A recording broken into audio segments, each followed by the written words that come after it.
We just want our respect. Rob wants his respect. Coach Vogel wants his respect. Our organization wants their respect. Laker Nation wants their respect. And I want my damn respect, too.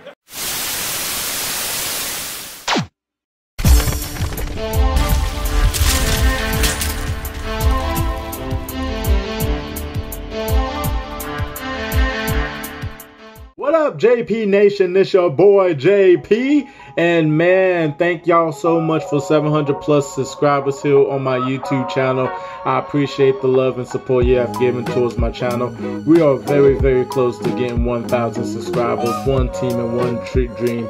It's just JP here. If you're a returning subscriber, welcome back to my channel. And also, if you're a new subscriber, definitely welcome to my channel. Definitely subscribe down below. Click that red button that says subscribe.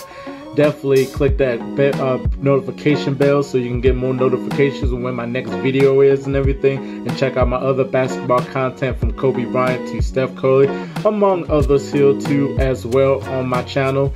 And man, I'm just blessed and thankful just to be in this journey and to be in this spot, in this position. Just thank you so much, so much.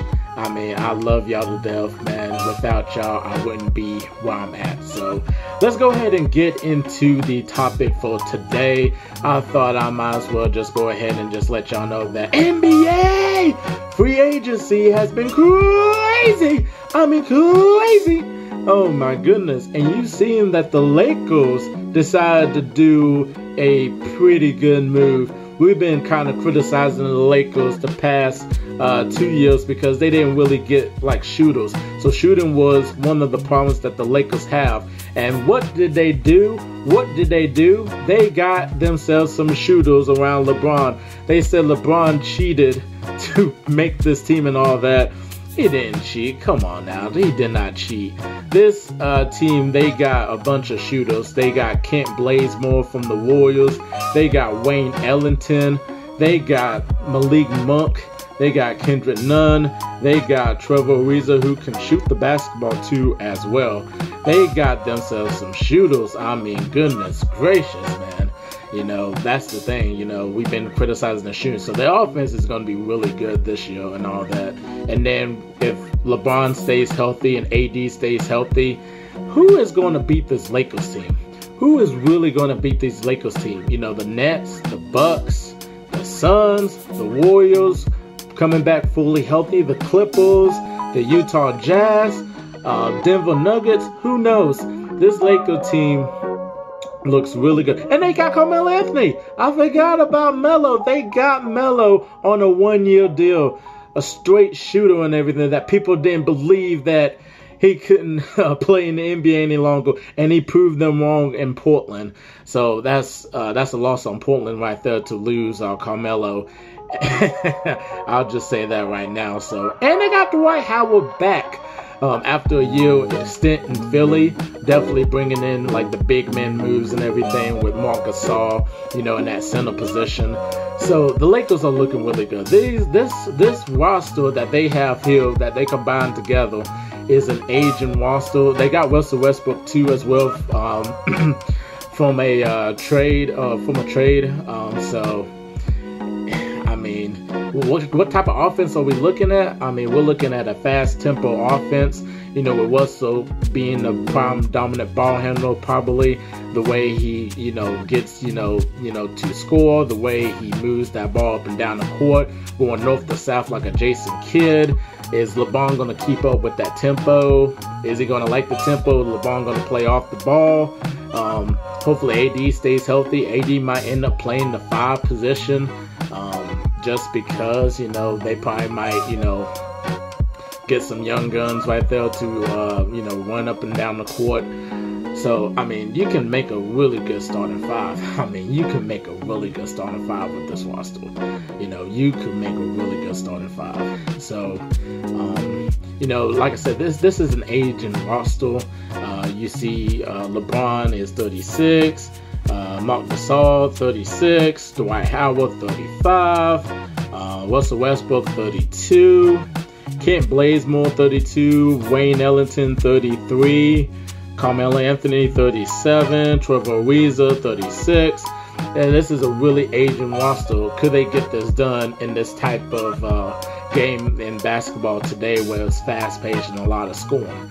You know, the Dallas Mavericks was probably the last team I could think of in 2011 with that aging roster they had. That'd be a really dominant Miami team with Wade, Bosh, and LeBron, with Jason Kidd and Jason Terry and Sean Marion and Dirk Nowitzki.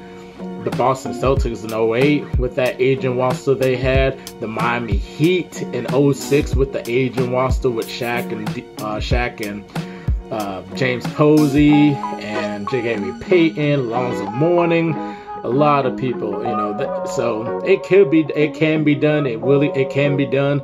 So the Lakers got to stay committed. They got to stay healthy. Is LeBron going to be doing load management this year? Can AD finally get into his shape? Because he was out of shape last year and missed a lot of games last year with injuries. He's only, and it's really sad, he's only 28 years old, so he's still young. But like, the injuries is just piling up for him and stuff, and he just cannot stay healthy a full season.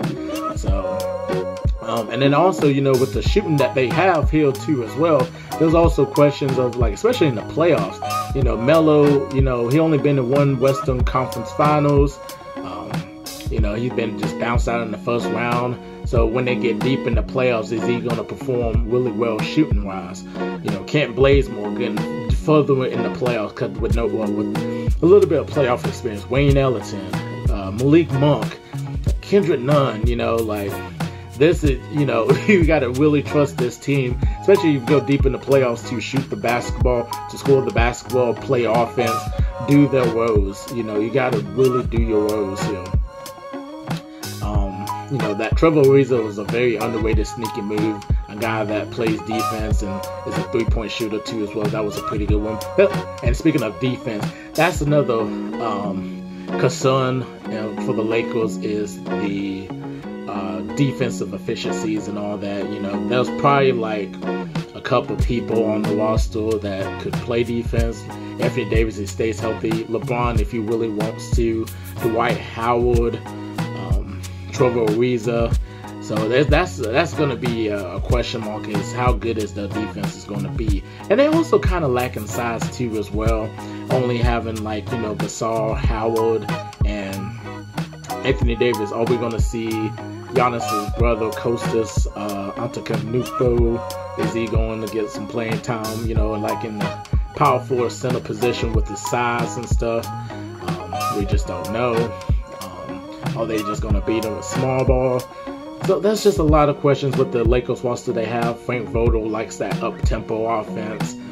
So we just have to wait and see. I love the Kendrick Nunn move that they did with the Miami Heat. He's going to be a really good backup to Westbrook. When Westbrook sits out, Kendrick Nunn can take over the ball handling duties, and then maybe LeBron can hop over to the point guard position to do the facilitating and everything, like Kendrick Nunn score the basketball. Kendrick Nunn is a very underrated scorer. Love him in the Miami Heat. Didn't really get a chance a lot last year. So that was a really good move that the Lakers did too as well. So there was just a lot of questions. Are they the favorites to win the championship? Of course. Of course, they are the favorites to win the championship. You can't really count LeBron out, especially after the way they lost to the Phoenix Suns last year in the first round. Definitely, you don't want to count LeBron out, because he's going to bring, you know, a lot of motivation with himself and also with the team too as well. And you see that he's changing his number. He is changing his number, everybody. He is going to be number 6. Ooh, you better watch out for number 6. He's trying to bring back that Miami Heat LeBron to LA, but he's aging. He is aging. So, and then also, you know, he came out on social media talking about his team and everything, that he is ready for the season and all. Listen, LeBron, you don't have to, you know, respond to people on social media. Just play your game. Because when you respond on people on social media, then it's like, okay, well, you're putting this on yourself. You're betting against yourself. You better win that title. You better win that title. You better win that title. I mean, they ain't gonna be like, you better make it to the finals. You gotta win that title. That's what they're gonna say. If you don't win that title, they're going to come back and be like, I thought you said you was motivated. I thought you said you was ready. I thought you said you was ready for this team. So you got to be careful. You got to be careful. You know, because look, you did the same thing in 2011, responding to everybody on social media with all the backlash and hate, and you just let it distract you, and you wasn't able to pull off a great finals performance and didn't win the championship that year. If you stay off of social media and just leave it alone, just play your game, might be a little bit different. Might be a little bit different. You could have had another title right there. You could have had 5 titles. Just saying. I am just saying. So yeah, just an agent wants to Marc Gasol still there, you know, a guy that could be reliable playmaking wise, and then he could play a little defense, and also can shoot the 3-ball if he's open. So, you know, that's going to be, so I don't know how much time they're going to give him this year, because just the pace, you know, he's not going to be at that fast pace and everything.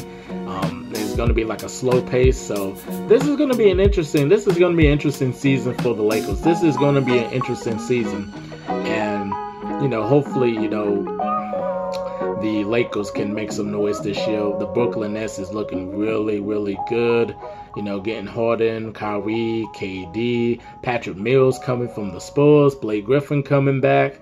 So they got a lot of pieces. They also got them rookies too. They got Cam Thomas from LSU, a bucket go-getter that could be a really good backup scorer in the second unit. So I mean, that's going to be tough. The Bucks pull off some really great moves too. Is it Miami too? Miami with Kyle Lowry, PJ Tucker too as well in Miami. So they're pulling up some moves.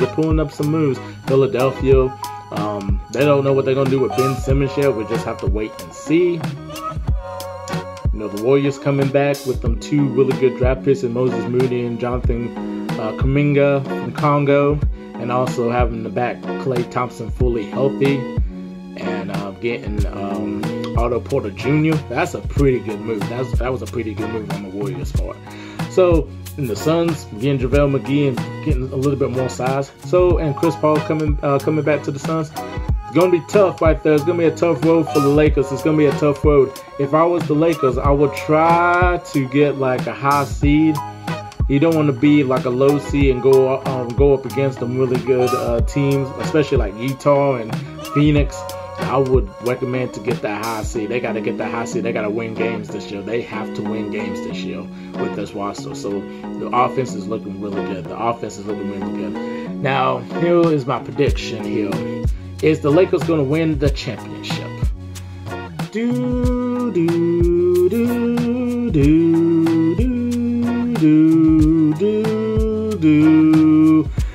Oh man, am I gonna put a really good bet on the Lakers winning the title this year?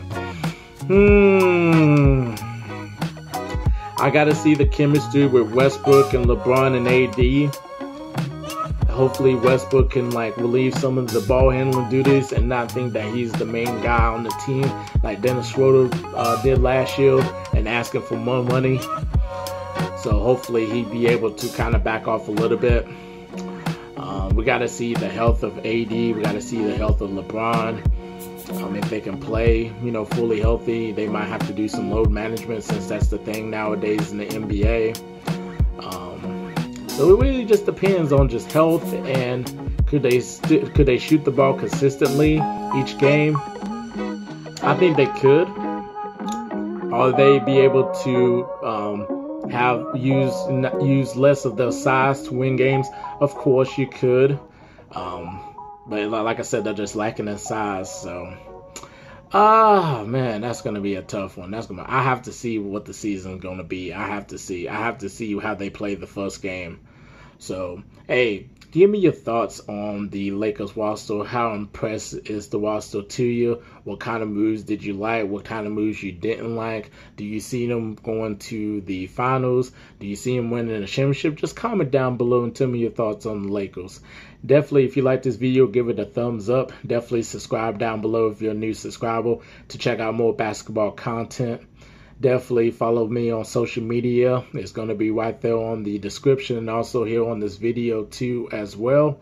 I'm JP, And I'll see y'all in the next video. Peace.